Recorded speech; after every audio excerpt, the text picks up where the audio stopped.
Good morning. अपन कर रहे हैं 10वीं क्लास इतिहास का वीडियो और आगामी आने वाली बोर्ड के एग्ज़ाम के दृष्टिगत ये कर रहे हैं। आशा है आपको काफ़ी इसमें हेल्प मिलेगी। देखिए, हम अंग्रेज़ी कंपनी के आगमन और उसके प्रारंभिक स्तर की बात करते हैं कि 23 सितंबर 1600 ईस्वी को ब्रिटेन के कुछ व्यापारियों द्वारा एक कंपनी स्थापित की जाती है। ठीक है, तो ये जो कंपनी, इसका नाम बड़ा बच्चों के लिए मुश्किल सा लगता है। दी गवर्नर ऑफ, ठीक है, the governor, sorry the governor end of, the governor and company. इतना आप याद रखें, the governor and company, governor और कंपनी, ठीक है, ऑफ मर्चेंट, मर्चेंट यानी व्यापारी, व्यापारियों की, ऑफ मर्चेंट कहाँ के व्यापारियों की, ऑफ लंदन। किस लिए? ट्रेडिंग, ट्रेडिंग यानी व्यापार, कहाँ? Into the east Indies. इस प्रकार इसको याद रखें, the governor and company, governor और कंपनी ऑफ मर्चेंट, किसकी? व्यापारियों की, कहाँ के? लंदन के, ऑफ लंदन। किस लिए? Trading into the east Indies. ये कंपनी है, उसका नाम रखा गया था। और इसको 31 दिसंबर, ठीक है, 31 दिसंबर 1600 ईस्वी को ब्रिटिश महारानी एलिजाबेथ प्रथम, एलिजाबेथ प्रथम ने पूर्व के साथ व्यापार करने के लिए अनुमति प्रदान कर दी। अब अनुमति मिलने के बाद इनका प्रस्थान होता है। और हम भारत की संदर्भ में बात करें, 1612 के अंदर ये अंग्रेज़ अपनी पहली एक स्थायी कोठी है वो सूरत के अंदर स्थापित करते हैं। ठीक है, तो इनकी पहली कोठी जो सूरत के अंदर स्थापित होती है, उसके बाद ये आगे अपना प्रसार लगातार करते जाते हैं। और 1740 के अंदर मद्रास में सेंट जॉर्ज फोर्ट, इस किले का यह निर्माण करते हैं और अपने प्रभाव को लगातार बढ़ाते हैं। यहाँ हम देखें कि 1717 का जो वर्ष है वो ब्रिटिश कंपनी के लिए बड़ा ही महत्वपूर्ण होता है। क्यों? 1717 में मुगल शासक फर्रुखसियर से इनको कुछ अधिकार मिलते हैं। मुगल शासक फर्रुखसियर है, वो इनको 38 गांवों की जमींदारी प्रदान कर देते हैं। साथ ही साथ 3000 रुपये नजराना लेकर ये उनको शुल्क मुक्त व्यापार का आज्ञा दे देते हैं और उनको दस्तक प्रदान करते हैं। यहाँ आप ध्यान दें, दस्तक क्या है? शुल्क मुक्ति पत्र, शुल्क मुक्ति पत्र। ये जो शुल्क मुक्ति पत्र है वो कंपनी को दिया गया, यानी कंपनी है अब शुल्क मुक्त रहकर, यानी किसी प्रकार की उसको चुंगी नहीं चुकानी पड़ेगी और व्यापार कर सकेगी। लेकिन ये कंपनी के जो कर्मचारी थे उनकी निजी व्यापार पर लागू नहीं होने वाला था, ये केवल कंपनी के लिए ही था। लेकिन बाद में इसी दस्तक है उसका दुरुपयोग होने लगा और वो बाद के अंदर एक संघर्ष का कारण बन गया। ठीक है, तो इस प्रकार ये कंपनी की स्थापना है, ये इसका नाम है। एलिजाबेथ प्रथम द्वारा इसको अनुमति दी गई है और 1717 में इसको महत्वपूर्ण अधिकार मिले हैं जो फर्रुखसियर से इनको मिले हैं और उन्हीं फर्रुखसियर से दस्तक प्राप्त हुई जो बाद में आगे कई संघर्षों का कारण बनी। तो हम देखते हैं पहला प्लासी का युद्ध।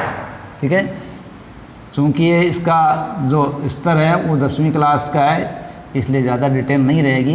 प्लासी का युद्ध देखिए, 10 यहाँ हम बात करें कि 1757 में युद्ध हुआ है। ठीक है, 23 जून 1757।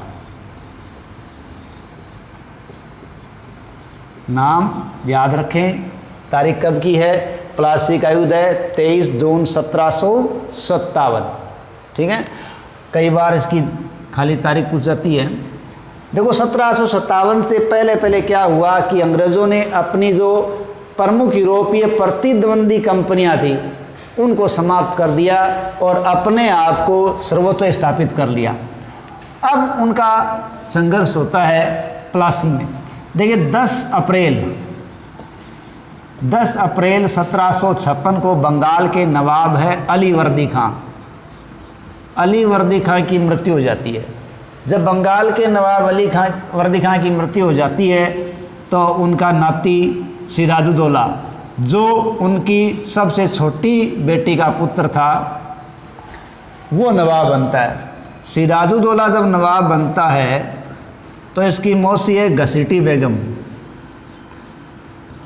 ये सिराजुद्दौला को नवाब नहीं बनने देना चाहती थी और ये पूर्णिया के गवर्नर रहे शौकत जंग को नवाब बनाना चाहती थी, या यूँ कहें कि शौकत जंग भी नवाब बनना चाहता था।